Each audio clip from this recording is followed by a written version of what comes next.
Toby, how are you doing, man? How are we doing? We are great. We are great on a Wednesday evening. Yes, man, we just got done with Juan Garcia from Nicholls State University. What a cool interview. What a cool guy, man. An interesting path for him. Never having coached, or I'm sorry, never having played and he's coaching D1 soccer. What a great story. Yeah, jumped from Virginia to Bethany College in Mankato, Yep. Division III program, and then I'm just going D1, right? I mean, Yeah. just all of a sudden he's the assistant, and there's just two. It's him and the head coach.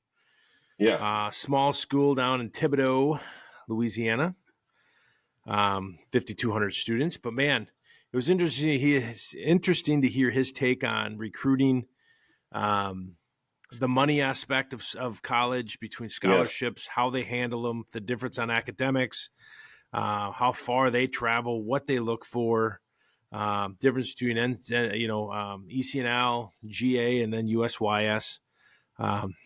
Just a great interview. Yeah, and one of the things I picked up from, and I'm sure you saw this too, is just you can tell that Juan is kind of a problem solver. He's a grinder, but he's a problem solver too. Just he shared a couple things throughout the podcast that you're like, that's a really good idea, and you can just tell that he's always thinking his way through things. So that part was really interesting. So you'll have to pick up on a couple of those ideas that he had. Really good one for the club. So Eric, we're bringing that to the club. Eric's going to hear about this one. Yes. Tune in to find out, but Eric will hear about it. Oh yeah, so that's a good stuff. And so I really like that aspect. Sometimes it's just interesting when, especially a guy who hasn't played, he's got a fresh perspective on other ways to do things. Right? It's not always let's just do it how we've always done it. And I think you kind of get that with Juan. So that was kind of cool.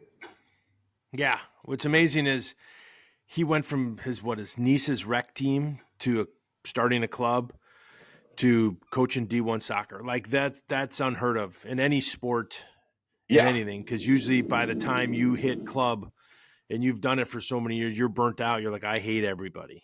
This guy, he was great, man. I really appreciate the first national guest. Right? I mean, we're I hate to say it, but we're national now, folks. Yeah, that's right. Pretty big deal. Pretty big deal. So yeah, it was really cool. And then not only that, that just means that at some point you and I could be Division I coaches. Apparently, there's hope for us. We're at the end of the day, we're halfway there. I mean, we come with a podcast. I mean, we have knowledge of 3313. I have no idea what he was talking about. There was a section there. There was a section where he rattled off like a whole bunch of stats, and he was using lingo, and I'm just sitting here like, what is happening? Right. But I was told it was good. I was totally. I was like, okay, we're kind of out of place, but just nod and go with it. But anyways, no, it was a really fun interview. I think you're going to really enjoy it, and it's going to be very insightful for those of you that have somebody that's thinking about college, thinking about D1, thinking about the recruiting process. He gives some really good insights on how you can handle that. What's okay, what do they think is a problem, what isn't, all that good stuff. So yeah. And we're all going to Thibodaux, Louisiana. He doesn't know yet though. But I did inform him there's a very good chance. So send in your emails. Yeah, the colonels or colonials as I call them, which is a joke he brings up too. I was very happy with that. Very happy he saw my side of the aisle. Yes, that was excellent. So that was good. So Juan Garcia coming up. I know you got to head out and pick up Mace, but you're going to love this episode. Tune in, share it with your friends, like and subscribe, all that good jazz. We appreciate it. Yeah. And hit the like button for crying out loud. You can do that for us. Smash it. All right, folks. Jeremy, it's been a pleasure. This was a good one. This was a good one, man. Take care. All right, brother. Bye. All right. Bye. All right. Welcome back to Judging Bouncy Balls. Juan Garcia, thank you so much for joining us. Really appreciate it, all the way from Nicholls State University down in Louisiana, as I understand it. And really appreciate it. Would love for you to give us a little bit of an intro about yourself, kind of what took you to Nicholls State, everything up to this point. How did you get there, and your coaching background, a little bit about you? Yeah, I think my coaching background is definitely unique in the sense that I didn't play college soccer myself. So I think Hmm. straight out of high school, I actually took like a gap year, ended up doing AmeriCorps and Triple C. And that's basically the key sport, but the United States version of it. So everything's domestic. We were stationed actually out in Iowa. That was our base. We did about 14 different disaster relief projects, everything from tornado cleanup to fighting wildfires out in Austin, um, flood cleanup up in North and South Dakota, a lot of tornado cleanup both in Iowa, Wisconsin, Alabama, kind of just all around the area. It was a big year. It was right around 2011. So that year, Joplin and all that stuff that was going on. Oh, wow. So definitely got my fair share of experience that way in terms of learning how to be flexible and kind of figuring out what direction I wanted to go with after high school. That Hmm. kind of led me to kind of coaching at that point once I got out. So started off coaching rec.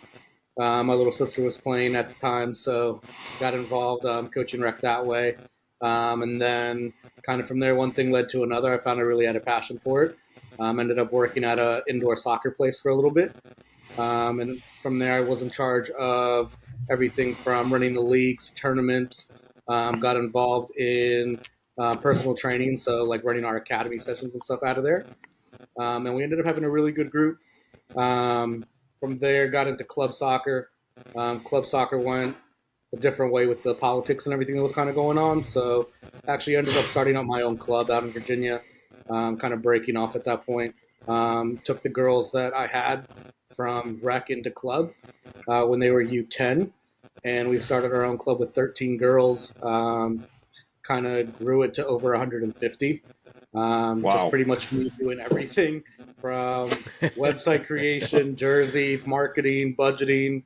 And I saw that group all the way through graduation of high school. So I was their same coach the whole entire time, which is nice.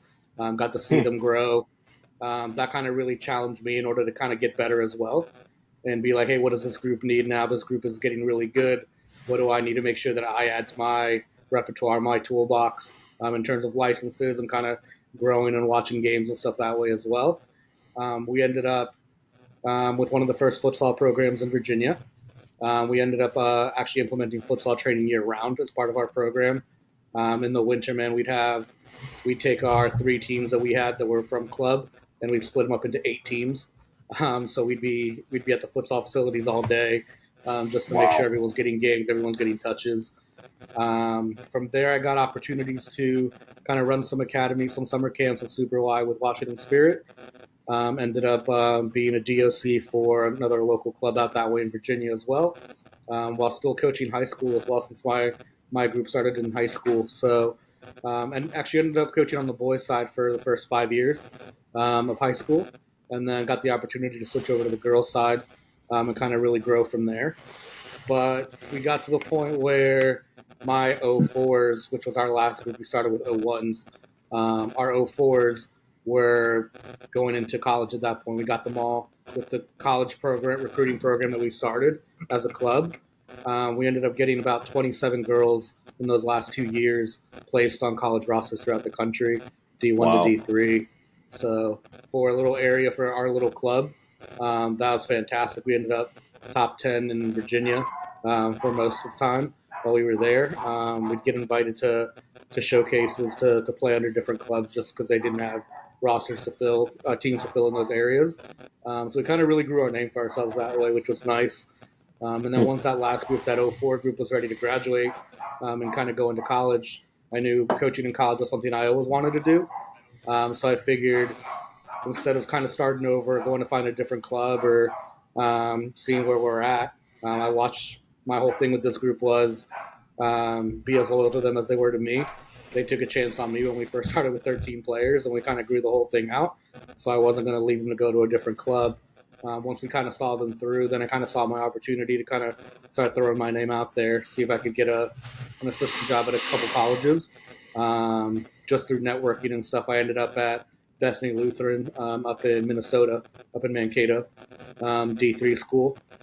Spent last fall there for my fall season there. From there, I was lucky to find an opportunity at a D1 school here in Nicholls, in Louisiana, and I made the jump that following spring. So going from D3 to D1 in less than a year was kind of like a big step, especially not having played in college. But I've That's a big step. definitely paid my dues, grinded the entire time. So down here at Nicholls right now, I'm looking forward to kind of continuing to grow and get better, and then hopefully in the next year or two find a head coaching job somewhere. That's excellent. Appreciate Well, it. thanks for sharing. Mankato. Yeah, Mankato. You'll love the Mankato snow. down in Louisiana. I'm going to be honest, it's kind of the yin and the yang of the country. Yeah, when I left Mankato that day in February, we had 3 feet of snow. It was negative 20, and I got on a plane at 6 a.m. When I landed finally at 8 p.m. here in Louisiana, it was 86 degrees, and it's completely different. That's awesome. I just had the opportunity of driving all over Minnesota for the last 2 days, and it was negative 42 wind chill in Worthington, Minnesota, Tuesday morning. So I think you made the right call. Yes. Yeah, I mean everyone down here is freaking out because the wind right now has it in like the teens for like these last 2 days, and like everyone's like doesn't know what to do with the freeze warning and all that stuff, and I'm like, oh, this is fine. Like between Virginia, You're good. Minnesota, That's funny. You know what? I guess you mentioned you took a club. What was well, you said you were able to coach high school. Was it girls and boys, or so I did 5 years boys, 3 years girls Okay. for varsity at high school. What did you find out like between club and varsity? So our big thing here is they say to get really recruited in that club sports has taken over basketball. Quite a few of the sports, it's all club based. But me and Jeremy are big high school guys, right? We're big community guys. We enjoy the locality of it. I guess what was the biggest difference between coaching the club versus the high school down there in the Virginia area? I think Virginia's a little different, especially compared to where I'm at now in Minnesota, where high school is a really big thing down here. But in Virginia, especially at that time where we had DA programs before the GA came about, the DA wouldn't let some of those kids play high school. So it's like, hey, you have to choose whether you're going to play high school, whether you're going to play club year round. Luckily, like they ended up doing away with that rule, but especially like towards the city, you had a lot of schools where like the programs were probably a little bit watered down. But once those club kids were allowed to come back, then you have powerhouse matchups all the time. And they became super competitive. But I think from a recruiting standpoint, in Virginia especially, it's not that much through high school unless you're at one of the smaller like 2A, 3A schools. But those 6A schools that you have an ECNL or a GA club every 5-15 miles from each other, like that's some of the richest soccer in the country at that point. They get more of those kids traveling around the country doing showcases and stuff than really focus on high school, especially since I feel like we're opposite of everyone else where we play high school in the spring and everyone else for the most part plays high school in the fall. We're here in Louisiana, they're playing high school soccer right now. It's January and February in this area. So a little bit different from a recruiting standpoint where we have like all those college showcases that people try and go to in the winter. So those kids in Virginia are coming off their club season. They're still in like their prime, as opposed to if we played high school in the fall before they got into club, then a lot of those, you're not like in that getting those reps, playing at a high level all the time. So it's a little bit different, and you'll get some of those like schools out from the Midwest or on the West Coast that do a lot of showcases in the spring just for that reason, because they're in rhythm and stuff that way at that point. Yeah, here in Wisconsin, we play club in the fall and high school in the spring, and yet we're surrounded by states that's the exact opposite. And I guess my question is, I will wonder why. fall sports, and as you know, in Minnesota, Wisconsin, is a lot better than spring sports because Mm-hmm. if you don't have a turf field, you're not touching grass here until May. Yeah. With snow melt, with the thaw, and that's got to be nice not having those issues down where you are. Yeah. For sure. I mean, people just don't understand up here. We travel for soccer for club. Everybody's wondering, what we do, and it's a lot of indoor, a lot of gym, a lot of Mm-hmm. turf time, which is limited in this neck of the woods. But we do our best. Which is why it's kind of surprising that futsal hasn't really taken off in that part. I know, like, at least when I was in Minnesota, like, it was just starting, like, grassroots level, as opposed to, like, when we're in Virginia, like, we have national showcases, like, there's regionals in New Jersey at that point, and they even have, like, women's pro teams over there in Virginia at this point now with football and everything. And you'd figure that in the Midwest, especially, that with field space being limited and gym space being there, like, it would have taken off a lot faster. But I think it's also a lot more technical. And I think in some of the parts in the Midwest, and especially like here in Louisiana, where it's just a little bit behind in terms of that technical ability, depending on what pocket of the state you're in, then that kind of makes it hard for like new ideas to come in, people to stay in the area as well that kind of want to help and grow it. Like right now, I think we have one GA club for the entire state of Louisiana. So soccer's kind of been a little bit neglected out in this part. Most of the top players, either if you're able to go to Baton Rouge and kind of play out that way, then you do it. If not, you have players going to Mississippi or Texas that's closer, depending on what part of the state you're in, to kind of get that high-level training. Yeah, we'll get to that because I do want to talk to you about the ECNL versus GA versus the USYS. But do you recommend the futsal for I do. is I it think touches? Is it for technicality? for a little bit of both, especially speed of play. The one thing that I really love about futsal, you can't hide, right? It's 4v4 plus a keeper, and everyone defends, everyone attacks. And the second you get stopped, you start ball watching or you get stuck in place, like you get exposed at that point.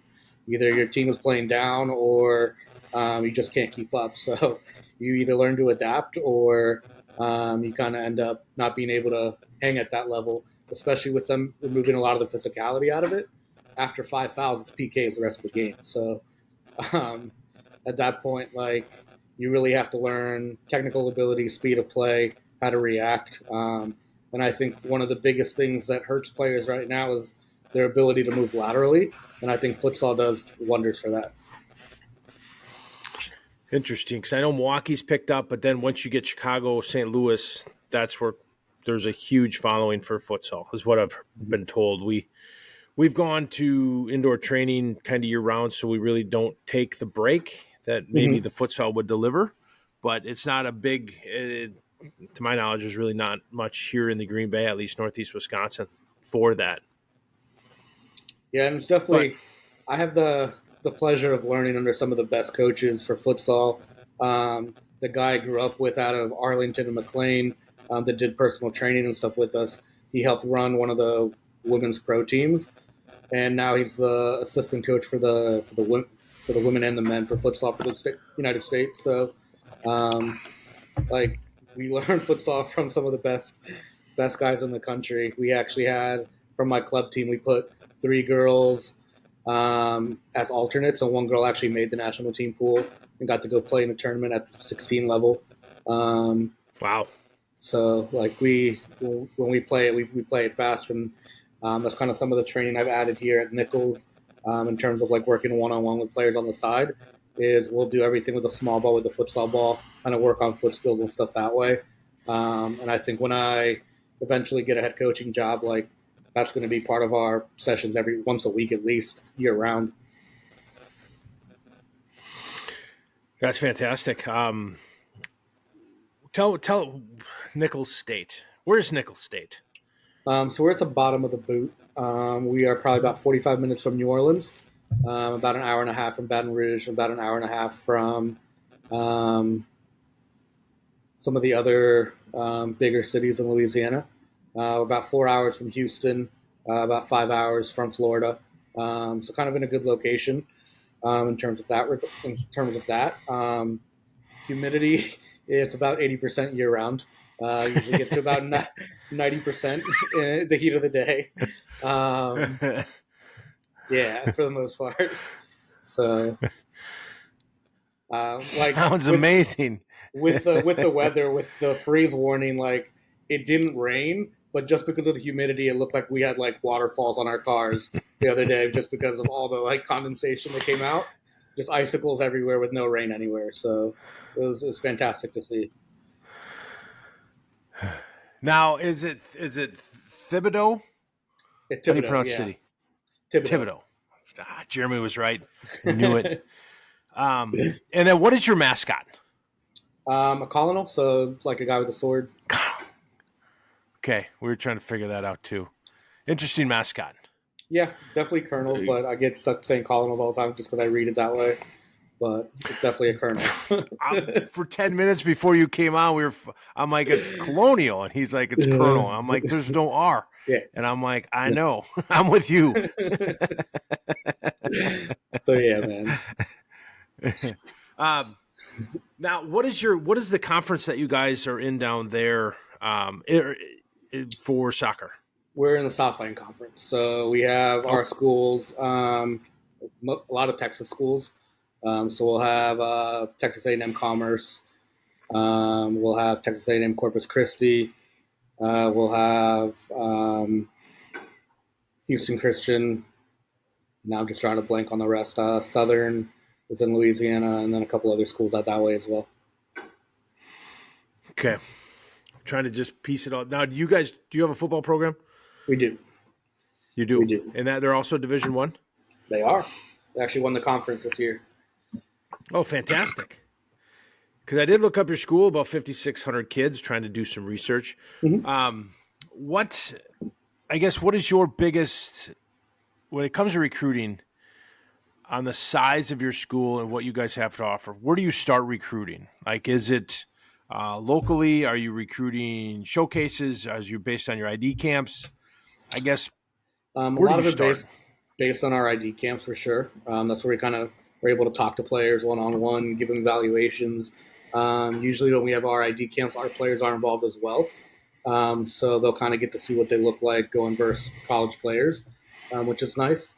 But then from there, a lot of showcases we'll try and get to. Our recruiting budget isn't the biggest, so we'll do a lot of like video that we'll review online that people will email us. A lot of these showcases doing a really good job of having stuff available remotely, so we'll be able to check out some games and stuff that way as well. And then through contacts and networks that we already have. That's kind of the big emphasis. But we want these kids to try and get a look at campus as much as possible. Just because you never want a kid to commit to come in here for 4 years without ever having touched down and on the campus or in Louisiana, see what the weather's like, see what the dorms and everything are like in the living situation. That's a big decision, and that's not something you want to take lightly. Yeah, we're just starting to produce. I have a senior that's a tennis player, and she chose a Wisconsin school. But that was the big thing, right? The dorm room scared the living snot out of her. A 10 by 10 box that like she's used to home and Yeah. the luxuries that we provide, and she's like, I don't know if I can do this anymore. Yeah. The nice thing is our facilities here are great. So I mean, once you get out of that freshman dorm, then anything else will have almost like apartment style, and they can nice. have anywhere from 2 to 5 people in those apartments. But they have their own washer and dryer built into all of them, a full kitchen. There's a freaking pool in the middle of the little complex for everyone. So they'll be taking pictures in January, February while everyone's cold and sending them back home and kind of joking around with everyone that they're tanning out on February and everyone else is kind of dying in the winter wherever they're at. But I mean, facilities and everything are top notch here, which is nice. That's awesome. I might have to throw my hat in the ring down there and get myself a master's or something. Where do you like? So ID camps are big, and we're starting to discuss that, right? Because we're talking to my daughter. and I know Jeremy's talking his, is where do you like for my daughter explains to me she doesn't want to stay in the cold. Mm-hmm. Well, that leaves a very large portion of this country. So what do you recommend on instead of flying all over and trying to hit 7,000 colleges, which is never going to happen? What do you tell people your best option to just try to narrow it down, or is it online tours? Is it conversation? Because right now we can't talk to a coach. Right. I think biggest part is making sure what they plan on for at the moment being their major can always change, but making sure that school has their major. And then I'd probably narrow it down to at least 10 to 15 to kind of like really think about like actually going and visiting. If any of them have overnight residential ID camps, that's probably a really good look in terms of Hmm. being able to sleep over on campus, see what the dorms are like, see what the cafeteria is like, kind of really get a good feel for what those coaches are like on a day-to-day basis. Same thing with if you're going to go to a couple visits, see if you can plan a couple schools that are around the same area. Even if one of them might not be on your list, you never know. Like, hey, like, let's say we're down in North Carolina, and you know that Salem is out that way, and North Carolina Wesleyan's out that way, and then you might have Guilford, who's not necessarily on your list because they're a D2, but maybe they're on the way, so you stop and take a look at that campus as well, because you never know. My biggest thing, especially when talking to recruits, is you don't know what you don't know. So you might think you have no interest in this place, or you might think you have no interest going to a big school or a small school, however it might be, but at the same time, you've never experienced it. And especially with teenagers that are 17, 18 years old, they're going to change their mind plenty of times. So they never know if they're going to like it or not until they're actually on campus and kind of setting foot and kind of dealing with that interaction. You mentioned getting a lot of tape. I'm sure you get hours of tape.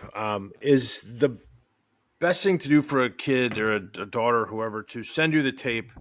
I know right now we're not in the communication or whatever time frame we're under, June 19th or whatever, 15th. They should still send it, correct? Still get their name in front of you? Yeah, they can't.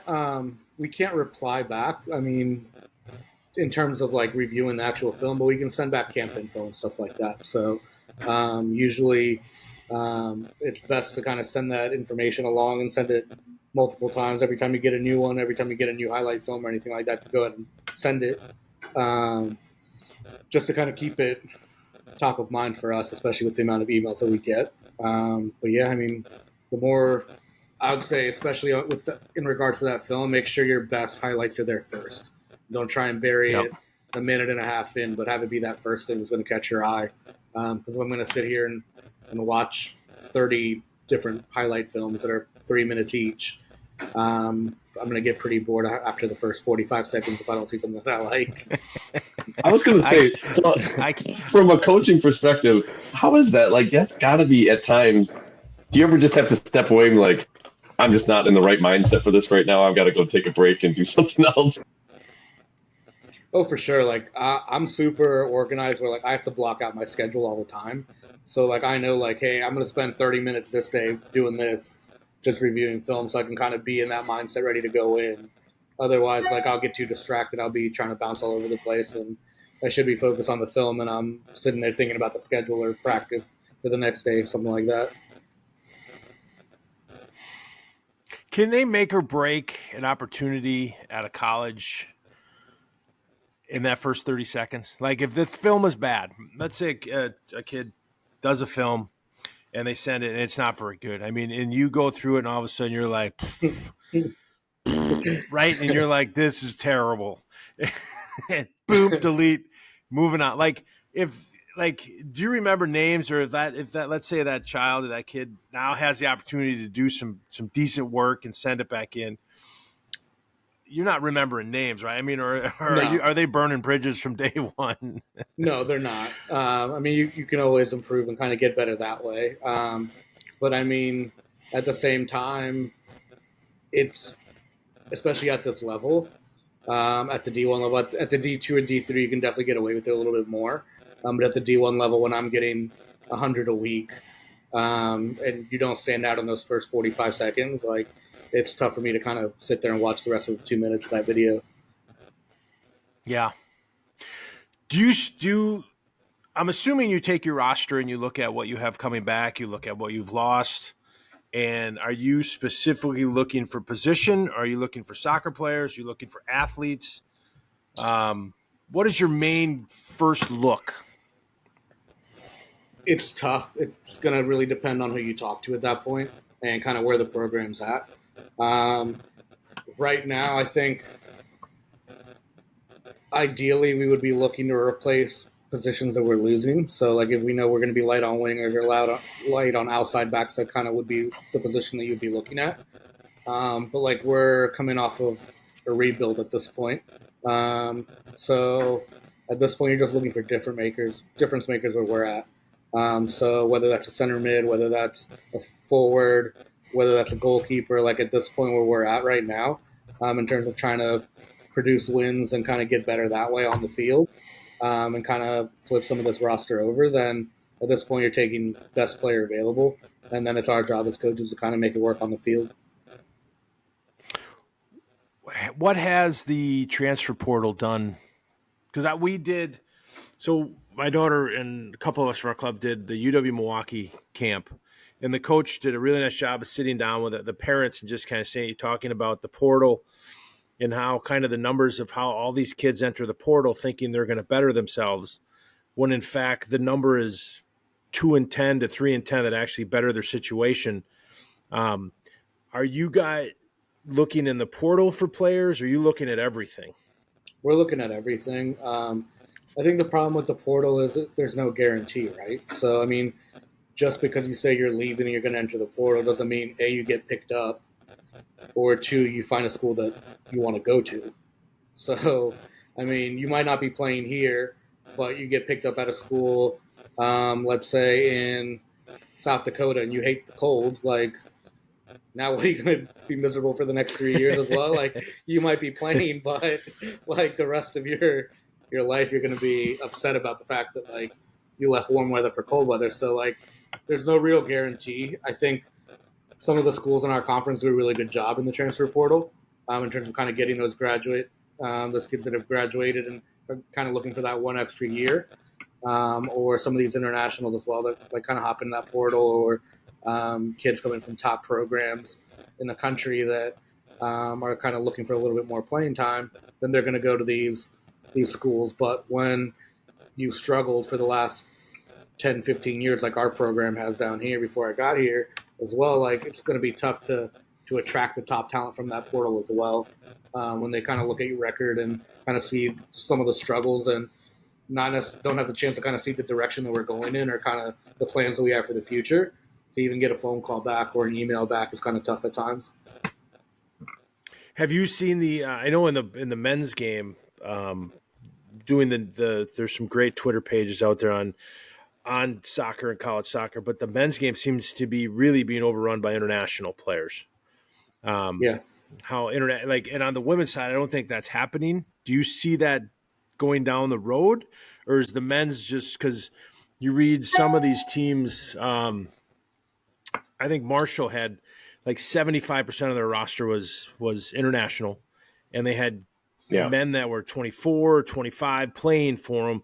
So it seems that the for the boys' side to get the high level recruiting is a heck of a lot more difficult than the girls' side right now. I think the girls' side's picking up. I think the one thing you also have to keep in mind is there's more opportunities on the girls' side as well. I think on the men's side, a lot more of it is D1 or bust at that point. Whereas on the girls' side, you do have more being willing to kind of take that D2 or that D3 spot as well. I know, like when I was at Bethany Lutheran, for example, a good third of our roster was internationals. At that school, it's about 20% international as a whole. On their men's side, it was 50% international on the men's soccer team, and they had a roster of 40. So, I mean, it definitely varies. I think it's a little bit more expensive as well on the women's side as well. So that's kind of like a hindrance with some of those recruiting agencies and kind of things like that. But we're definitely looking, if that makes sense. We're definitely looking to bring in internationals. We're definitely looking different style of play, different higher technical ability, things like that, to kind of bring into that women's game. And you kind of see, especially in some of the bigger schools, bigger name schools, those Power Five schools, they do get a decent amount of internationals on the women's side. So why is it more expensive for the women's side? Just out of curiosity. Recruiting fees, I believe, from like those Okay. agencies. Um, Gotcha. Okay. yeah, so it's a little tougher, especially coming from those different academies that they're coming from, different leagues and things like that. Um, Okay. with the women's game not being as popular in terms of investment and everything until the last couple of years, then some of the fees and kind of stuff even out or a little higher. Gotcha. Okay. Have you seen any issues with NIL money? At our level, not really. I think it's. I don't think it's really hit soccer yet. I think it's probably coming in the next 4 or 5 years, depending on how the rules and stuff go. Especially with the transfer portal rules, it's kind of those things change. But I think if we haven't seen it now with the COVID stuff and people getting their extra year and stuff like that, then I don't think it's really gonna kind of take over the sport like it did in football or anything like that. Yeah, that's you brought up the COVID year. We are losing. The colleges are losing the COVID year in 2025. Mm-hmm. Yeah, Is that it? So, I believe so. and so that'll actually help our daughters who are 26s because the COVID year, it gave all these kids an extra year because of 2020, correct? Because they didn't play sport in 2020, 2021, something like that. Yeah, something like that. So we're So seeing 5 and 6 year seniors, really. Yep. Hmm. And then what does that do to your roster? I mean, if because you have if you have a scholarship player, is a scholarship a 4 year or is it could be 5, it could be 6? It's year to year. So I Okay. think at the end of the day, it comes out to how well these coaches and these programs plan this thing out. Because if you plan poorly, then you're stuck and you're gonna have to have that conversation like, hey, like I'm not renewing it for your 5th year, even though you're coming back, because we don't have it in the budget, or hey, like I might not be able to give you the same amount, but I can give you something in order to make it work. Or if you planned well ahead of time, then you're kind of able to kind of honor where you were at before.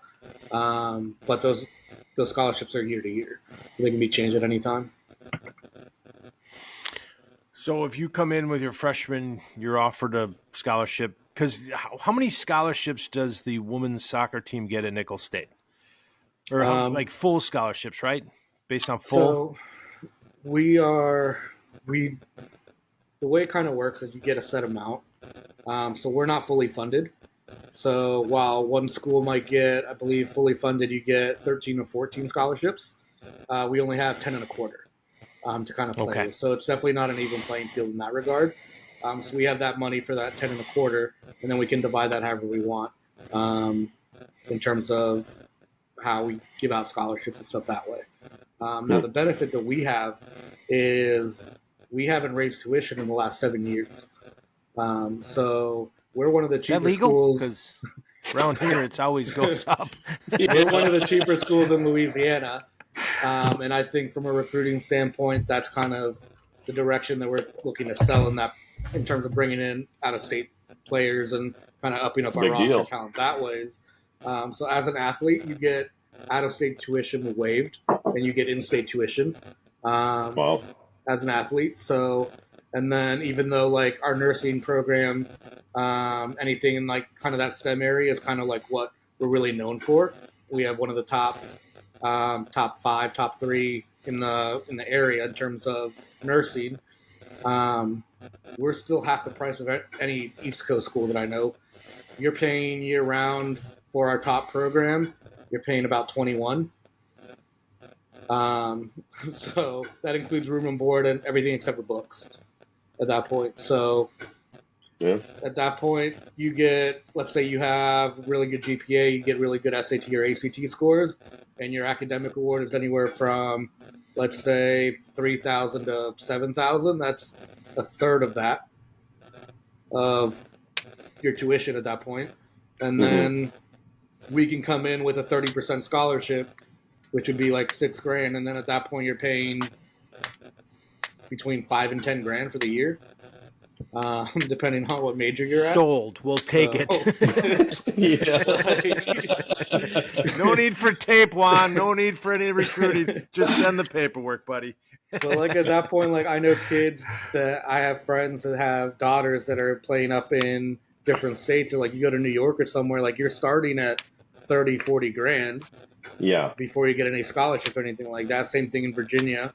So like at that point, that's kind of the direction that when we're looking at these East Coast schools or schools out in like Michigan or the Midwest that are super expensive. That's kind of the recruiting standpoint that we're trying to lure some kids with. Hey, come to Louisiana. I know it weather sucks and it's going to be hot all the time and humid, but you're going to graduate college by that time with little to no debt at that point. Yeah, that's huge. I mean, I just think about some of the Power Five schools. I mean, you look at, I just had somebody tell me about Clemson, and that was 55,000 was the starting point, and that didn't even include, I don't think, room and board. I mean, that's a huge selling point to come out of school. You still get to play at a Division I level and not have a ton of debt. Yeah. Wow. Yeah, we always every soccer trip we take, we'll pick a school, and we've done most of the Big Ten. And this past year we did Notre Dame just to see the campus, and that's a different animal. I'm going to be honest. That's probably the prettiest campus now, besides the fact that I can't stand domers. But that's here nor there. But it was $87,000 a year. Yeah. And that That's I think that included like a $12 discount at the bookstore if you knew a guy. But that's ridiculous. I mean, that's $400,000 to get out of college. Yeah. Now, one thing for you guys, and what in this few seminar, I guess we'll call them, that we've sat with coaches and some different things, is they say that they're always looking for the academic athlete, because they can get, like you said, the school can give money based on academics more than you can give soccer scholarships. Correct.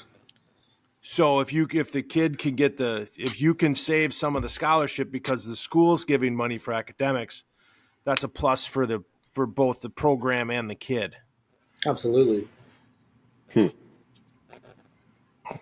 So it helps. Now, so we should circle that, the GPA, big circle. Yeah. Absolutely. And then not every school is like that. So some schools you can't stack athletic money with GPA money. So really? our school does. So that's one of the benefits that we have as well. interesting. I just assumed they all could do that. I didn't realize that was a selective. Yeah, no, some schools you can't stack at all, which makes things tough as well. I think you'll see it a lot of like D3 schools, especially since they can't offer athletic money. Then you're definitely looking to make sure that your academics are top notch going into those schools. Interesting. Yeah. How far are your players? Where are they coming from? How far out in the world? We have a girl coming in from Sweden, an international. We have girls from Hawaii. We have a girl from Virginia coming in 2025. Nevada, Florida, California, New York, Pennsylvania, New Jersey. So we definitely got a good mix. Wow. Wow. So what's your territory then, Mark? Mine right now is I've been trying to hit up Virginia, East Coast schools. So Virginia, Michigan, Maryland, Pennsylvania, New York, that area that's kind of that I know like the back of my hand. It's really rich in soccer. Okay. How many coaches do you have on the staff? Right now it's just myself and our head coach, and then his wife is the operations person as well. That's not a lot of people to handle a lot of country. No, it's not.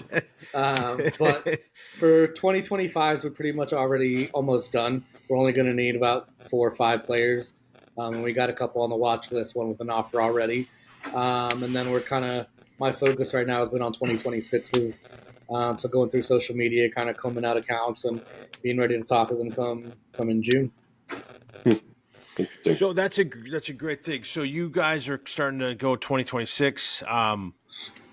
So if you are in that age group, which our daughters are, that film should be going out already. And now I think we have, but I'm just like start to narrow down where we're sending it. Start to try to Yeah, get on your radar if we want to go. Okay. absolutely.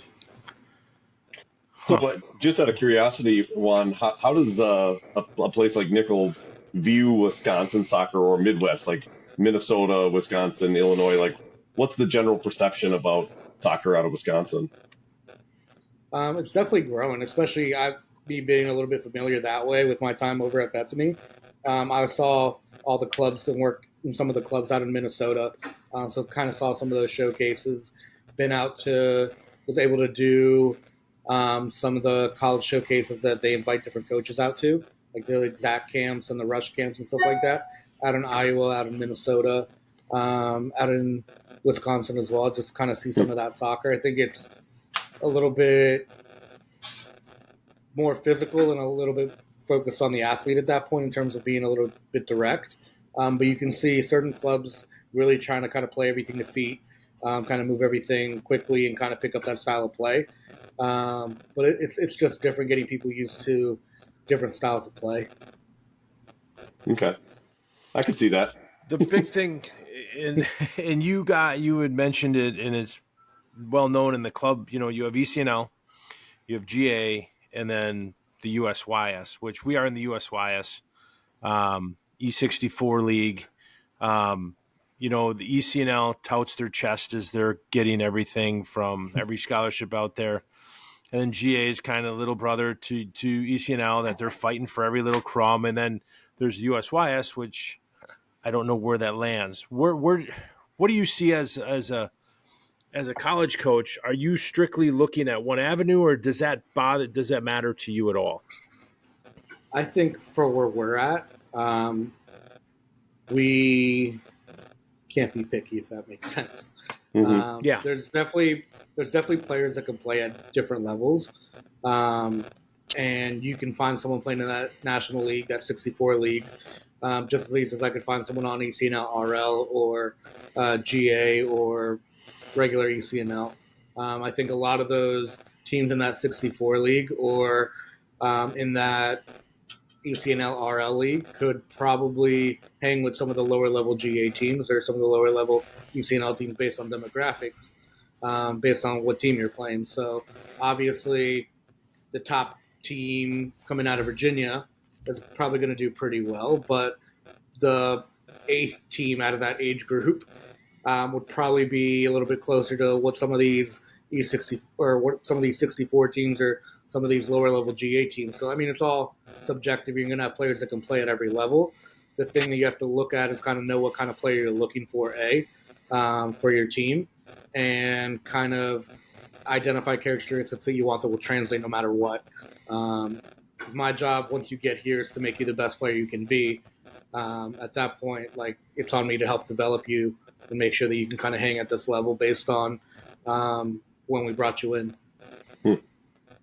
Especially when you start recruiting kids at 16, 17 years old. They're not going to be the same player by the time they're 21, 22. That's true. Right. Probably not be the time when they get to campus. They'll be different. These young ladies switch quickly. And speaking of that maturation process, what do you find is the biggest shock for a high school player that walks into your program? Is it the physicality? Is it the workouts? Is it the weightlifting? What is it that they find is the biggest surprise from high school to college? I think speed of play and the physicality are 1 and 2. And then at this level, at the D1 level, it's how structured everything is, where like your whole day is planned out for you from the second you step on campus till winter break or until November, December at that point. You know what time your workouts are, what time your classes are, what time you're lifting, what time your recovery time is, what time you're getting on the bus, what time you're having lunch. Like, it's all planned out. You know, it's funny. I said that to my daughter. I'm like, hey, this is the way, like, this is what some people really don't like about Division One, because I've heard that from other people. And she's like, that sounds amazing. I wouldn't have to think about any of my schedule. They just do it all for me. I'm like, oh my God. I said, you say that now, but you might not like it when you're in it. I don't know. That's the struggle though when you're done though, right? So like you graduate college, you're an adult, you're out there in the working world, and like now all of a sudden it's not structured. Now how do you adjust? Yeah. Now I don't have anyone telling me I have to wake up and go to the gym at 6 a.m. or I have to be at work at this time, or I don't have any, like I have all the time in the world, and a lot of girls or a lot of players like I struggle can see with that, that. not having like, oh my god, now I can do whatever I want. I don't have anywhere to be. Like that I is a different problem. I could see that for sure. We didn't have any clubs, and I played club rugby, and we didn't have any structure at all, so I didn't have any problem adjusting. I just tried to keep clean, You're right. not die. Well, hey, a question on the recruiting side. There's all these NCSA, and we talked about it. Me and Jeremy have talked about a couple others. You know, you kind of, it's a fee, and they do. I'm sure you know what that is, right? Mm-hmm. What is there? Is there a benefit to that, or is that I've been told that that's kind of a Division III lower budget type recruiting versus Division I, or is that kind of a misnomer? Where do you guys use that in any way? Yes and no. I mean, part of the problem is a lot of those emails go straight to spam, just because it's from like an automatic template, and Google recognizes it so often that some of those things just get flagged automatically, so we won't see them. But at the end of the day, they're not doing anything you couldn't do on your own, if that makes sense.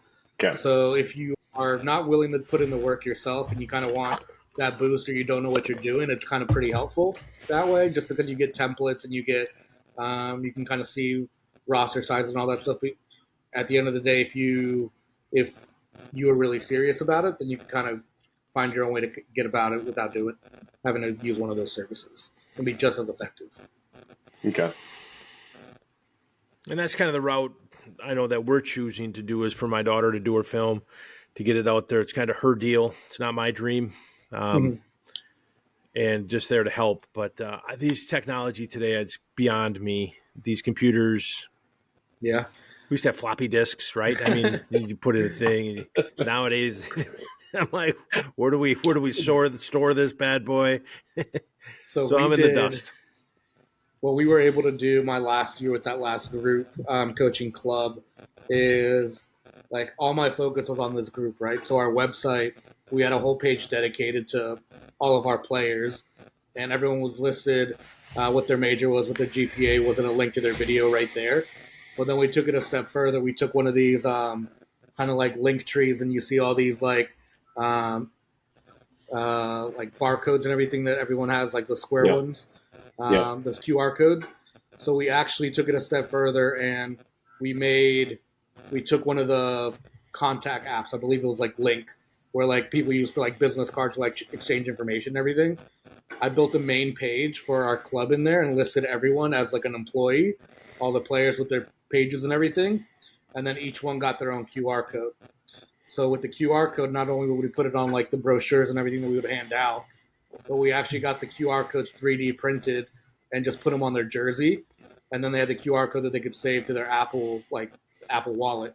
So like anytime they'd go up to a coach, they could just scan the QR code and it would take them and have all their info to go right to their page, and they would have like their highlight video, their stats, kind of what they're looking for, their contact info, and kind of able to exchange information just on the fly.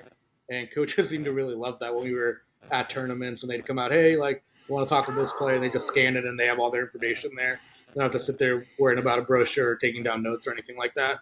So it was on their jersey? Really good for us. Yeah, it was on their jersey. It was just on their sleeve. Eric's listening to this. Let's make it happen next year. He's the club. Our executive director of our club. So that would be great. Just scan me. Just like a boop. Pretty soon they'll have the little gun from McDonald's and like boop. Boop, boop. That's awesome. That's a great idea. I give you a lot of credit. We've dabbled in some of that stuff, but not to that level. That's a really cool idea. That's awesome. Yeah, especially those apps are out there to be used, and not people aren't really using them the right way. So I'm like, oh, like we can kind of turn this into this homepage and kind of do it that way, and then it kind of all works. And that way, me as a coach, I have one that gives you access to everyone's. So I'll go up talk to a college coach, or just introduce myself and just be like, hey, here's all of our players, and just have their phone scan my phone, and all of a sudden they have 20 players info, and they're like, oh my god, like okay, this is pretty cool, and they'll actually take the time. It's something that they'll remember because it's different than everyone else, Yep. and then they'll actually sit there, go back, and kind of you can see how many clicks and how many views and where they're coming from, and be like, oh, like there's someone looking at the app on Wednesday from California, or from Louisiana, or from Florida. Then we kind of go back and think about what schools and stuff we were talking to. So you can kind of figure it out, even if you don't have their info and stuff, which is pretty cool. That's pretty cool. That's a great idea. Yeah, absolutely. Are you headed to are you going to Tampa in February 23rd, 24th? I don't believe so. I think right now we are kind of done with recruiting at the moment. Everything's on a kind of pause just based on trying to get our spring and everything kind of going. And then we'll probably pick back up after Mardi Gras or after spring break and kind of go from there, especially with there only being two of us at the moment. Then it's just kind of looking at film and stuff for now. Makes sense. I'm gonna use that at work tomorrow and be like, I'm gonna pick that up after Mardi Gras. But if you do change your mind and you want to come to Tampa, I'll be down there, and we, part of the podcast, you get to go for beer or something. That's on the podcast. That's about all we have. So, Juan, just out of curiosity, do you find yourself finding more out of ID camps or more out of like these type of tournaments, like an ECNL tournament or a GA tournament or USYS? Is that where you find them, or is it more do you find the ID camps to be more beneficial? The benefit of the ID camp is, for the most part, it's a kid that wants to be at your school, right? So you don't really have to sell them on Nicholls. You're kind of selling them on the program and kind of what the future looks like and things like that. The benefit of kind of going to these showcases is that I might be going to look at one kid who emailed me, but I could also find 4 other kids in that game from that same team or the team they're playing against or the field behind me. Sure. And I can end up casting a wider net at that point and following up with kids that way as well. So it just kind of depends. So you go to a showcase that has 400 teams, you're going to get more than the 5-10 kids that you're looking for. But at the ID camp, if you have 30 kids, those 30 kids are interested in kind of probably 3/4 of them want to be here. There's some kids that are probably just coming just to come. Yeah. But you at least kind of see that potential as well. Okay, that makes sense. And this is just a question I have. So when you receive film and you're sending out invites for your camp, is that kind of general, like, hey, we're just going to send it to everybody? Or are you guys looking, are you fairly honest with kids saying, hey, look, not interested? Or when does that become reality instead of, and I'm just asking from a parent, like, hey, if my daughter's interested in Nicholls State or St. Leo down in Tampa, they're like, hey, come to our camp. But at what point is it worth the trip for me to send my daughter down there? Like, is there some interaction like, hey, this is a viable option, or this is just we'd love to have you to our camp?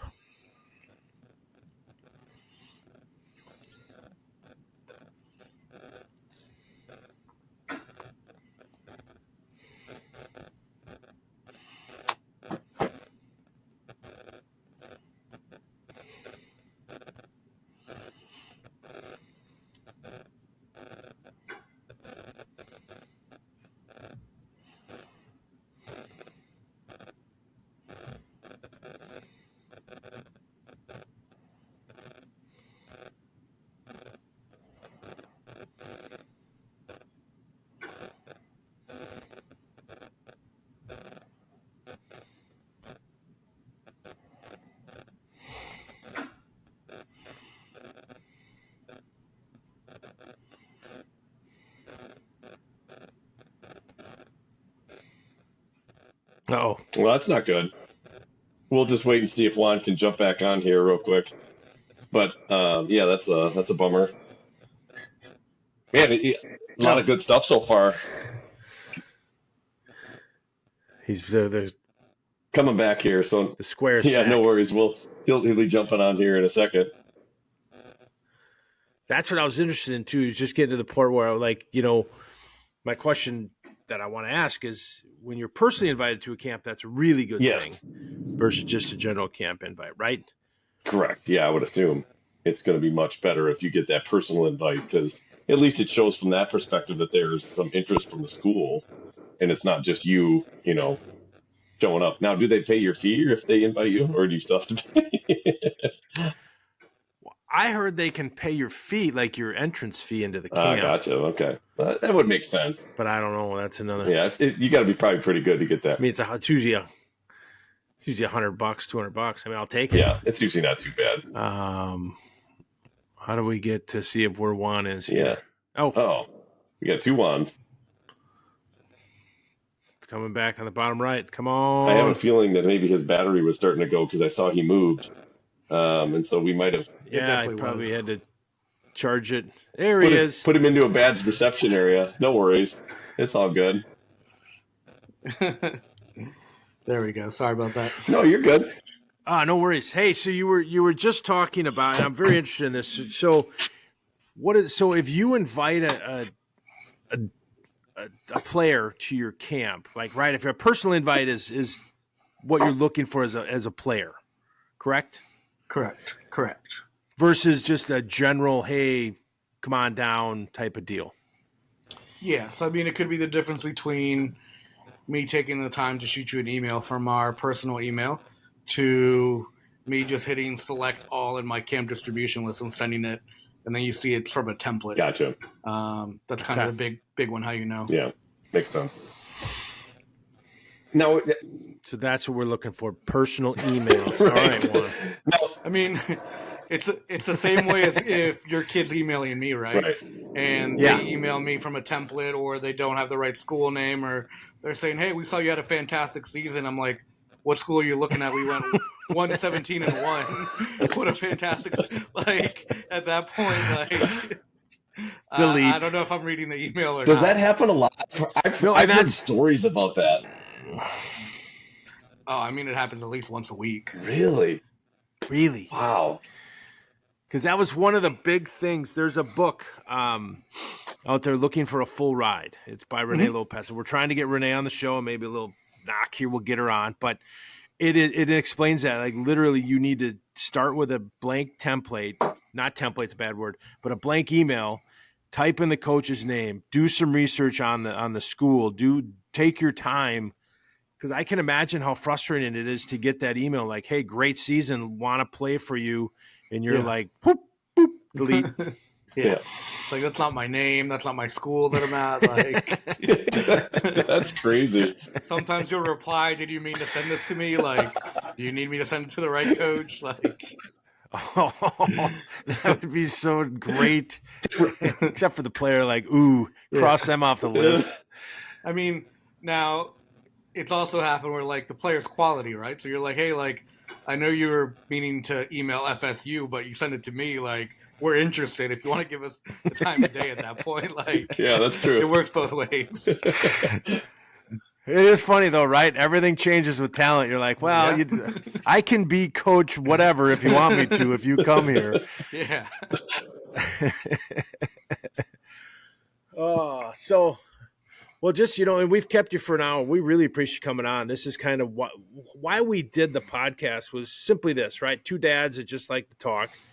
But then we kind of got into it and really started to ask questions, and we talk a lot about turf versus grass, and we have an episode called TFPM, which is just travel farther, pay more. I mean, that's youth sports today in general. But this is one where we really appreciate you coming on from a viewpoint of an assistant coach, of a coach that hopefully next year you're at the head coach facility, and you come back on and we can talk about being the head coach. Absolutely. Now, you asked an important question though. Do you guys prefer turf or grass? Because I'm one way hard in the paint at that point. I'm a grass guy. So I think Good. just from the aspect of the health of the players, grass is. Now we live in the Midwest, so there's only if we had grass, we wouldn't be playing. So we do have our high school stadiums, our turf, but our club is a grass club. And what's funny is we've hosted our 3 years now our state championship, our state cup on grass, and every other club, the Milwaukee, the Madisons, they all play on turf. So we always hear the little bit of bitching that it's too long, it's this or that, and but that's the beauty of it, right? So. I love a good grass field. I love the fact that like it's gamesmanship at the end of the day that you can manipulate it however you want. Yeah.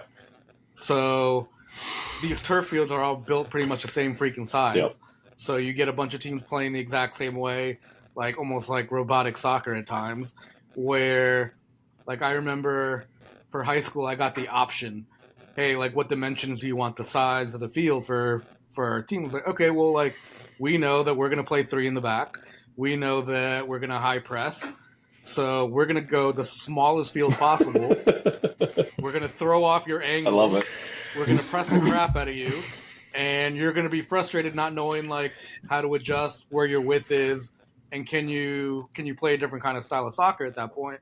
And I mean, it comes back to bite us in the butt the other way, where we go and play on these super wide fields, and all of a sudden we have to adjust formations, and maybe I still want to go 3 in the back, but I'm going to have to go 3-3-1-3 with 3 holding midfielders to kind of clog up those gaps in order to not get killed on a counterattack on the width, since they're going to try and play us and stretch us super wide. So we learned how to adapt that way. But, I mean, we played on the girls' side. We played one of our regional games versus a school from Loudon that had a really good season just like us, but we knew that they were used to turf.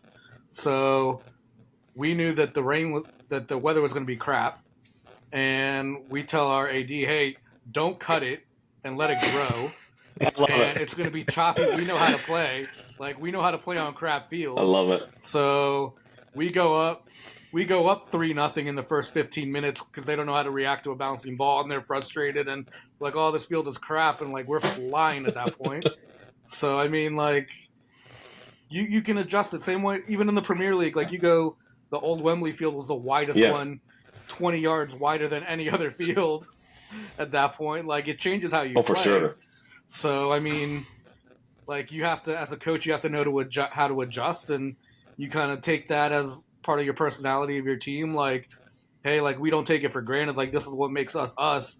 This is our community. This is kind of our area and how we play. Like it's a blue collar town, so we're going to put in a good shift.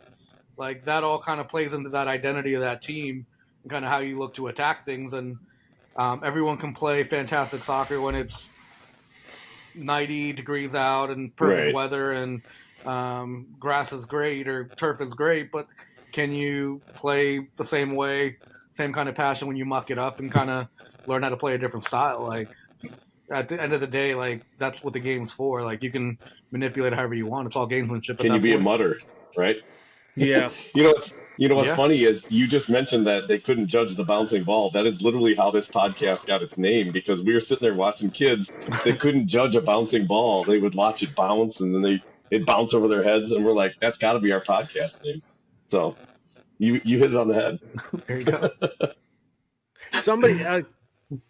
Somebody blamed it on dads because they say that when we're younger or when we have kids, if we have boys, we go play catch in the yard, we throw the football, and they judge distance, but we never do that with our daughters. And I'm like, don't blame me for this mess. It might be the way.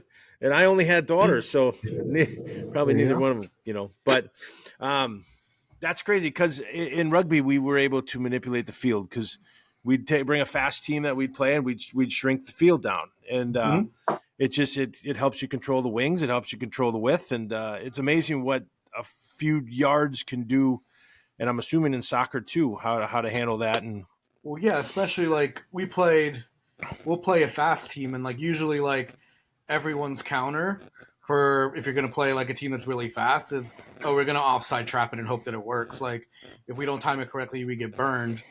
And I'm like, thinking one day, I'm like, well, why don't we just do the opposite? Like, instead of playing that high line, I'm going to drop that line to 25, 30 yards out.